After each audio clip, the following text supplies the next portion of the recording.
next speakers will be Nicolas Brusson and Vanina Schick, who will talk about the community of car sharing that they've built up, BlaBlaCars.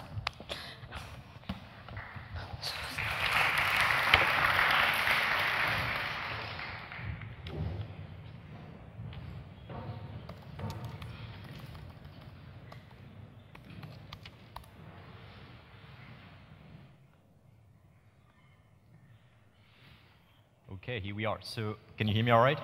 Yep. So we'll spend the next 15 minutes telling you about BlaBlaCar and telling you about essentially how we designed the service behind BlaBlaCar and the type of stuff we had to overcome so that the service is used by millions of Europeans today. So it all really started in 2006, so I need to go back to when we started the company.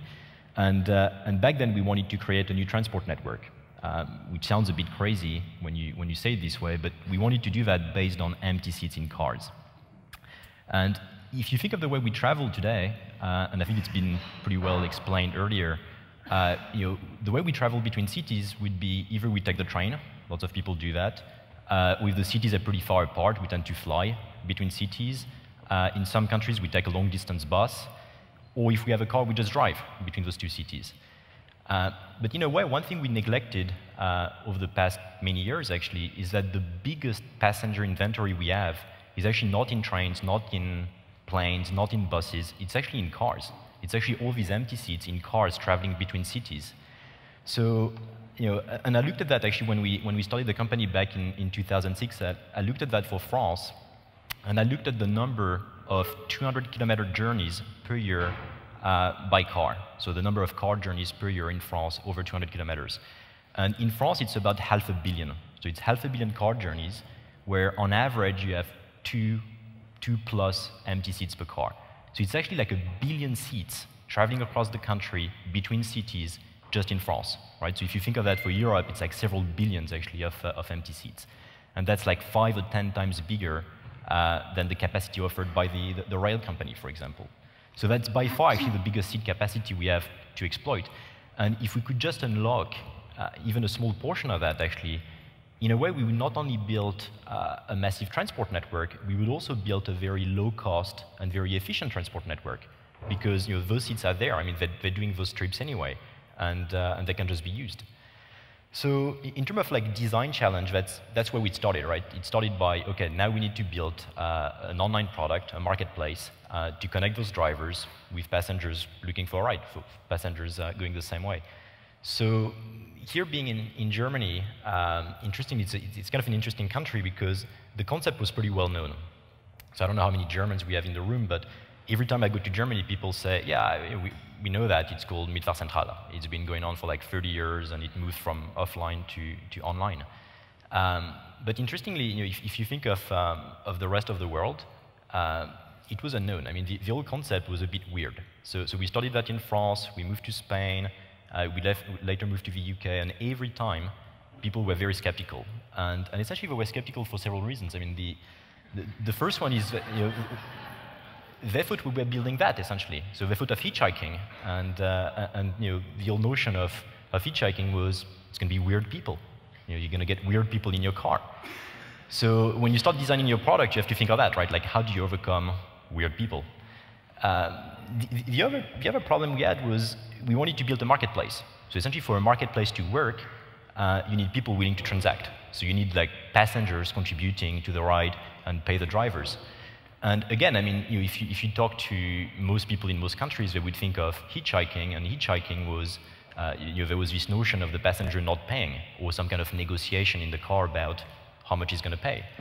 So, again, that was a big problem. But the biggest of all was actually that trust. The biggest of all was trust. And most people thought of essentially what we were building as a super marketplace for axe murderers. And by the way, if you Google hitchhiking, you find those pictures on page 1 of Google Image, right? So it's not like I've been digging a lot to find the axe murderer. So essentially, it's pretty hard, right? Because you start with essentially like a misconception of the service where people tell you it's not going to work because it's unplanned, it's weird people, they're not going to pay, and by the way, you're going to have serial killers on your website. So we had to rethink the whole thing, and we realized that the challenge was not just building a marketplace between drivers and passengers, but it was building trust between people. So we had to redesign the whole thing, essentially. So we had to rethink this whole notion of hitchhiking and bring that to 2010 or 2012. And we had to do that in such a way that essentially it was planned, and people could schedule their trip in advance and book that like they would book a train, that people paid for the service. So essentially you had this notion of there is a price per seat, and you know exactly how much you're going to pay, and the driver knows exactly how much he's going to make or how much he's going to contribute for the ride. And then trust. Like, how do you build profiles online so that actually you know something about the driver? You know it's been verified. We know we have some information about the driver or the passenger so that you have less friction to connect the two. So with that in mind, I'll switch to Vanina is going to tell you a bit more about how we design trust. Yeah, so let's think about trust. Everybody think about trust for a minute. Do me a favor, think about somebody that you trust. So I'm betting the person that you've got in your head right now is somebody that's fairly close to you, maybe see them regularly, a sibling, spouse, colleague, teacher. I'm betting the person that you're seeing in your head right now is not somebody that you have never met, right? So that's the thing about trust, is that you trust people that you know. But, as Nicolas said, at BlaBlaCar, we have to get people to trust each other so that they can share a journey together and to feel comfortable sharing that journey with people that they've never met. So how are we going to do that? For the designers in the room, you'll recognize here what we call, I'm a designer, a wicked problem. For the not designers, wicked problems are problems that seem intractable. They resist resolution because they're too complex, because they change, or because the elements of the problem are conflicting, which is what we have here, right? So we need people to trust each other, but trust depends on knowing people, and these people don't know each other. So what are we going to do? So it's something that we've been thinking about at BlaBlaCar for a long time, and what we've done is basically thought about how to design trust. And we've created a framework.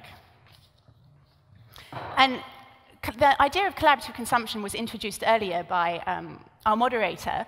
And this framework is actually applicable to all online marketplaces and all peer-to-peer services. So it's not just about BlaBlaCar that I'm going to talk about.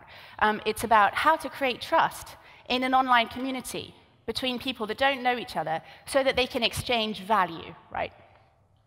And what we created is the DREAMS framework. The DREAMS is an acronym for the 6 elements that we believe to be crucial to allow trust to exist, to flourish in a community. So D is for declared information. It's the first step in creating trust, because as we've already seen, trust only comes when you know who somebody is, right? You don't trust a stranger. So our first step away from anonymity, from this situation of non-trust and strangeness, is people telling you just briefly something about who they are. So it's their name, which is a really important factor in feeling like you have an authentic possibility of a relationship with somebody, is knowing their name, and their photo. That really makes a big difference, because an image is worth 1,000 words. And we have some preferences, which are really easy to fill out, a couple of clicks, and it tells a lot to the community about who you are. Actually, one of those preferences is the reason why we're called BlaBlaCar. Every time a member signs up on BlaBlaCar, they tell the community and they tell us whether they're blah, which means that they don't intend to speak much during the journey because they're the quiet type, blah blah, or blah blah blah, which means that they're really going to chat a lot for the whole journey.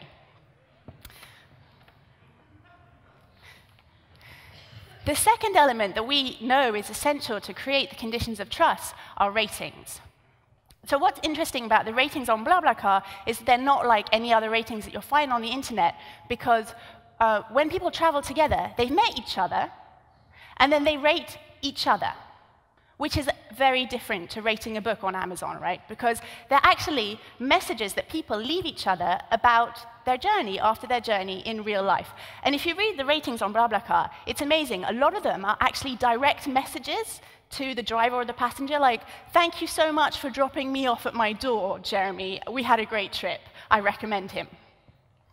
So that's really The qualitative value of BlaBlaCar as a platform is that we've created an enormous database of these trust testimonies. They're testimonies that people have left to the trust that they have with this person. And that trust is then passed on to other people in the community who want to use it to build their relationship with that person and travel together. E is for engaged because it's really important. If you're going to trust somebody, you need to know that they're going to respect their commitments.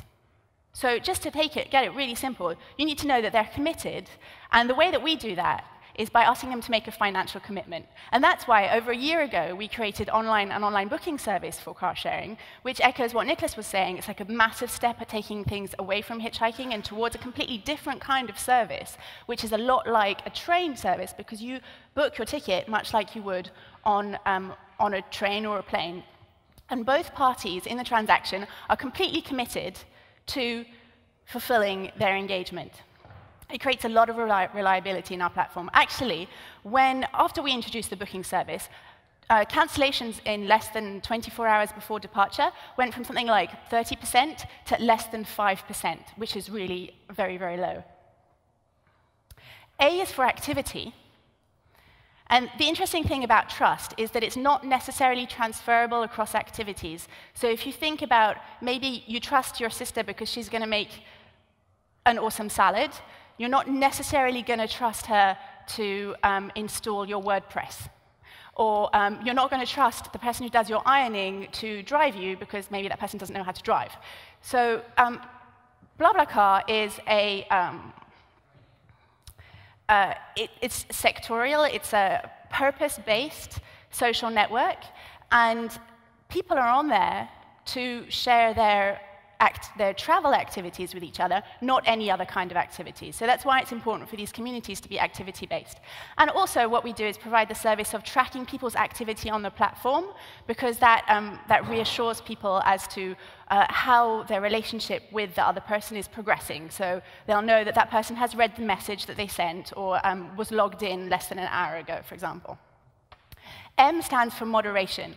And that's really key to the service that we provide, because we're basically a kind of regulatory body in that we create the conditions of trust, much like the government creates the conditions of trust for the economy to flourish. So we create the rules so that everybody can transact comfortably with confidence, and that's on a much smaller scale what BlaBlaCar does. We regulate the economic transactions of passengers and drivers. And we do that by verifying information of everybody to make sure that they're authentic, but also by moderating the quality of the content that's published on our site and the way that interactions happen. S is for social. As our economy migrates more and more online, our economic activity migrates online, so does our online reputation. And everybody here probably has an online reputation, and that's something that we plug into at BlaBlaCar, of course, with things like Facebook Connect. Our members feel much more comfortable knowing that the other people in the community have an online reputation that is plugged into their car sharing profile.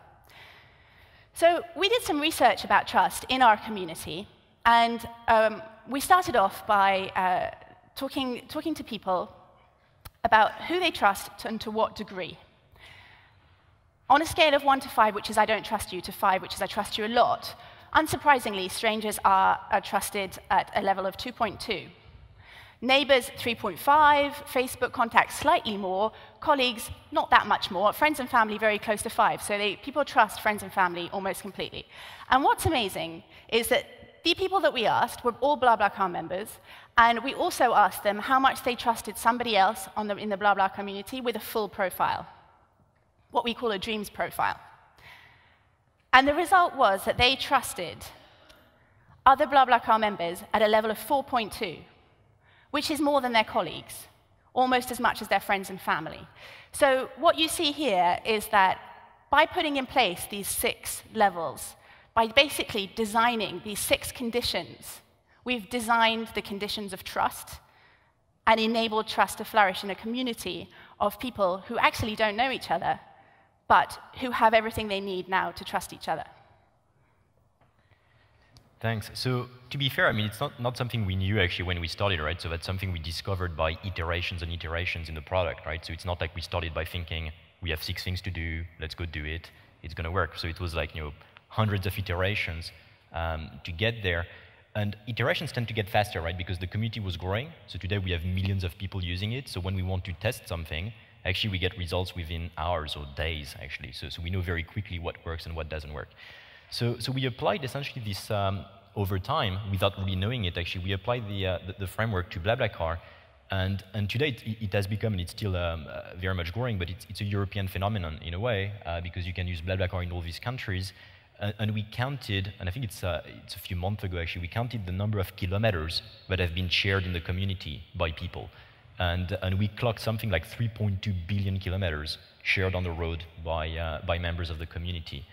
And over time, that's how it developed essentially. So in the early days, when we launched the first version of the website, it was very, it was very basic essentially. So it was just the thing I described at the beginning, which was a marketplace between drivers and passengers, no profile, no ratings, very simple stuff where a driver would say, I'm driving from Berlin to Hamburg, contact me. Growth was pretty slow. Then we quickly introduced a few things like pictures and mostly the online ratings. So we allowed self-regulation of the community and things started to take off. And then we added all the rest, essentially, all the dreams element with online payment, with social, with all that stuff, very much like a year and a half, 2 years ago. And today, I mean, you can see the numbers. I mean, last year we've done 3 million passengers transported on BlaBlaCar all over Europe. And this year we should do something like 10 million passengers transported all over Europe on ride sharing. So that's where we are. So I think I'm out of time, actually. So thanks.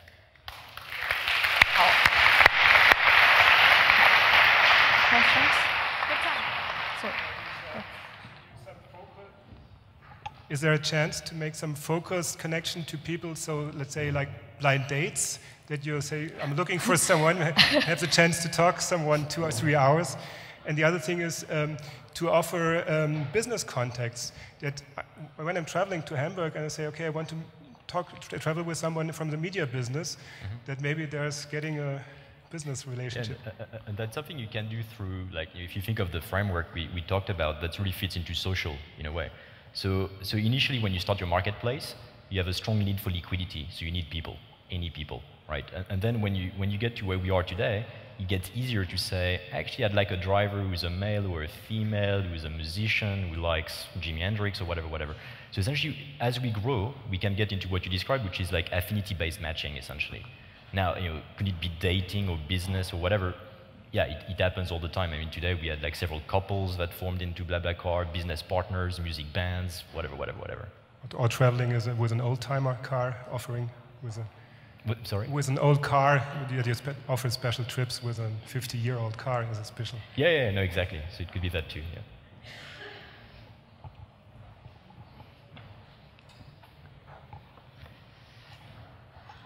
anyone else, any questions? No? Oh, several.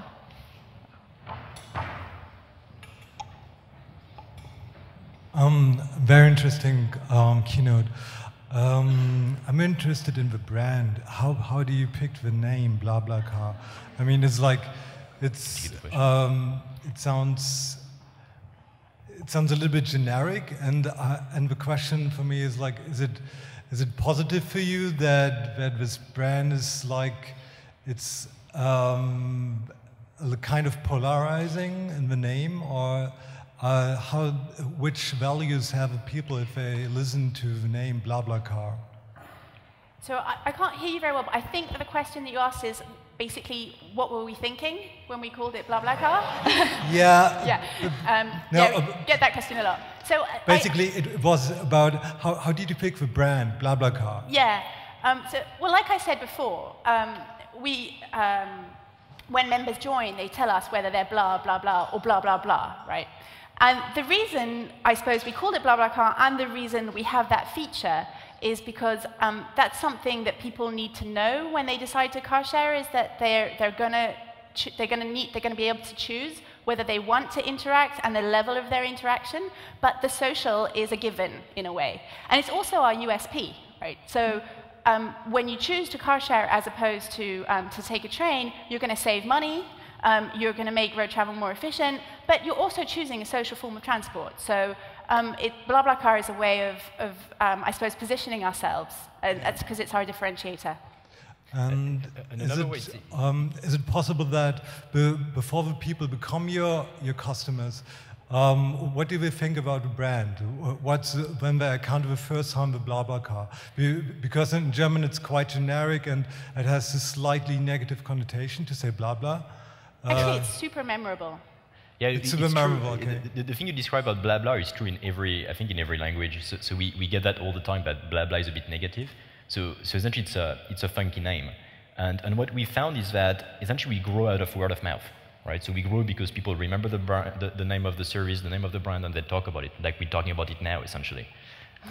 So it's pretty powerful because if you have a funky name, people just reuse it and talk about it more than if you have a very generic name. So for us, it worked pretty well because essentially, whenever I go to a conference or whenever I do a press interview, people ask your question. They ask like, why is it called BlaBlaCar? And then we talk about BlaBlaCar. And the reality is it happens also between members. So they talk about the brand and why is it called BlaBlaCar, and then they know why. And essentially, you get a bit of an echo chamber around the name that's pretty powerful. And today... Let's just try and count how many times we've said BlaBlaCar in the last minute. Yeah, it seems to work. Yeah, I thought it was a really human angle, and I was wondering if there's a pattern, if the blahs attract each other, and then there's blah, blah, blahs that you either have very quiet cars or very noisy journeys. Is there a pattern, or? No, there is a pattern. I mean, okay. It's interesting because it's also probably biased by countries. So maybe a blah blah in Italy, it's not a blah blah in Germany. Right. Okay. But we haven't done that. We haven't looked at that. So. Good. Great. So. All right. Thanks. Yeah. Thank you very much, Nicolas and Vanina.